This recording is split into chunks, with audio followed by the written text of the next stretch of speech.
When deciding between two alternative hypotheses, it is important to carefully consider the conclusions you can draw from a given experiment and its resulting data.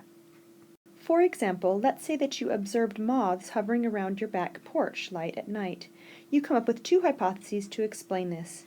Number one, they are attracted to the light, or number two, they are attracted to the heat that the light bulb is producing. Let's say to test this hypothesis, you set up an experiment where you replace your porch light with a heating coil that produces heat but no light, and then observe the number of moths that are hovering around it the following night. If you find that just as many moths were hovering around it as the night before, can you conclude that explanation 2 is correct and explanation 1 is wrong?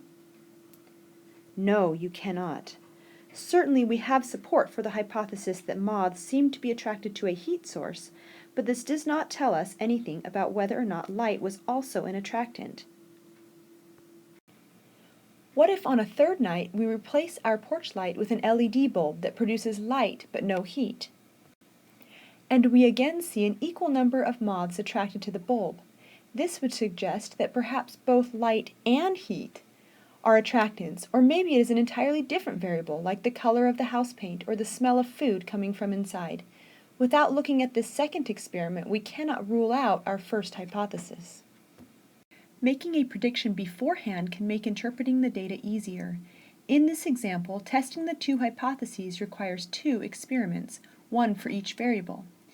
If hypothesis 1 is correct, we would predict that moths would not be attracted to a heat source where no light is present, and would be attracted to a light source with no heat.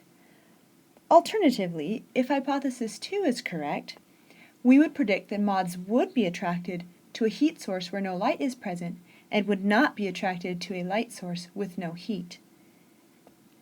To rule out one, you must look at the results of both experiments.